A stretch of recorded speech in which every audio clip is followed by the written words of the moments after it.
What's going on, team? Glad you made it back to another quick workout video.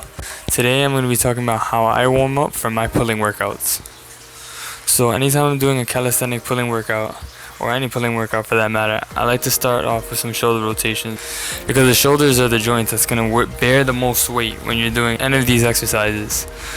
So I like to start backwards to wake up my external rotators of the rotator cuff, because they tend to be neglected, and they're going to help protect that shoulder when you're doing your overhead movements. Afterwards, I like doing them forwards, because you got to keep that balance, and then it helps emphasizing both the arms and shoulders, keeping that nice circular balance going forwards and backwards. And then after doing them forwards and backwards on both sides, I single out each arm to make sure they both get that proper emphasis. So you might have certain imbalances on one side that you may not notice because you're doing both arms always at the same time. So you just want to make sure that you single out each arm, see how they both feel, see if one's more mobile than the other. And if you do notice that, then just give the other one more love, give it more attention, and now you know which side you need to work on a little more. Along with realizing whether you're more mobile in the front part of your shoulder or the back part of your shoulder, because that might be an issue too. So warming up is really important, because you're going to really see if you have any type of muscular issues, and it's also going to get you stronger for when you really do start working out.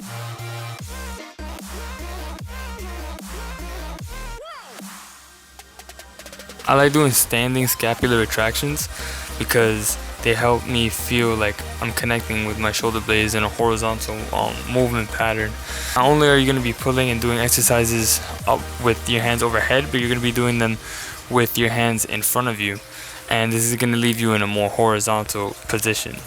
So you want to make sure that you warm up your shoulders upward in an upward moving pattern as much as you're warming them up in a horizontal moving pattern.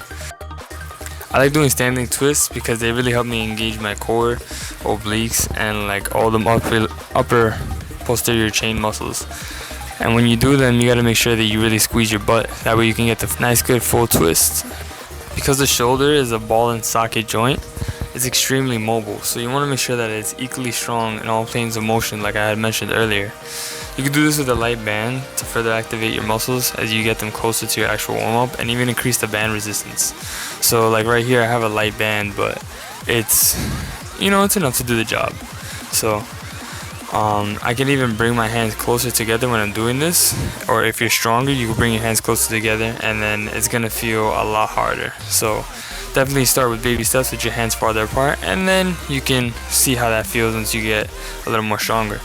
These exercises are going to improve your mobility, and the more mobile you are, the stronger you're going to get, and the stronger your workouts are going to become. So I would definitely advise doing that. You could do these warm-up drills with a broomstick, a PVC pipe, a towel, or anything similar to that. Just make sure you're not shrugging up your shoulders when you're doing this. So you're keeping your shoulders nice and down, and this is just a nice back view of what I was just doing. So you can see all the muscles firing up in the back. As you go forward, you can see how the shoulder is rotating forwards and backwards. So this is pretty neat. It's really always good to record yourself and see yourself too.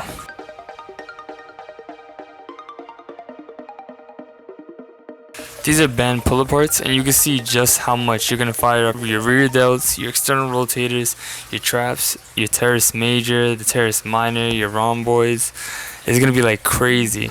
You see them firing up, and anytime you're doing this and you're squeezing really back, you want to poke out your chest to help you get a nice full squeeze on the back.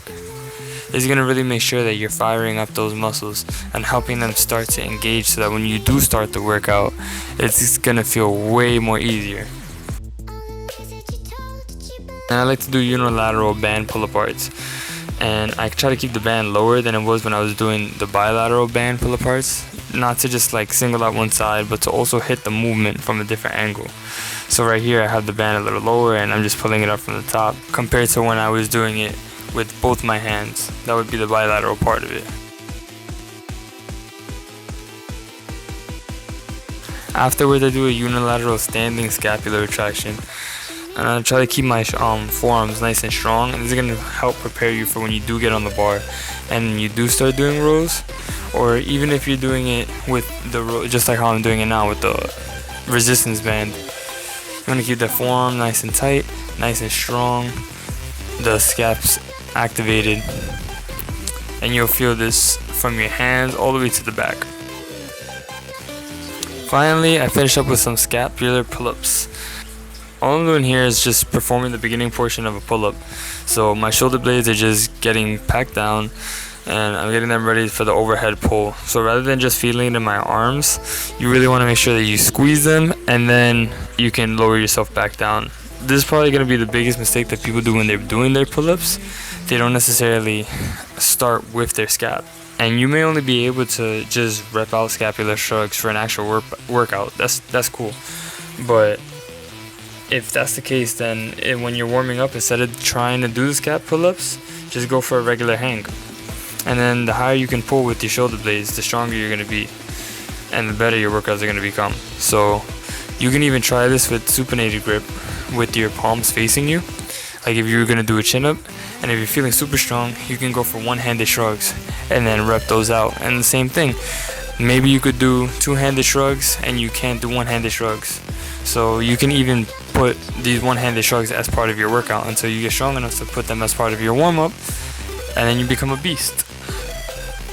But that is it, guys. Thank you for watching this video. I hope you enjoyed it, and if you did, please make sure to like, share, comment, subscribe, and definitely let me know how this goes during your next pulling workout that you do. Comment down below if you warm up before your exercises, which I really hope you do, and what your favorite warm-up drill is for your workouts. Thank you for watching this video, and I'll catch you guys in the next one. Peace. All the choices you made, did you make them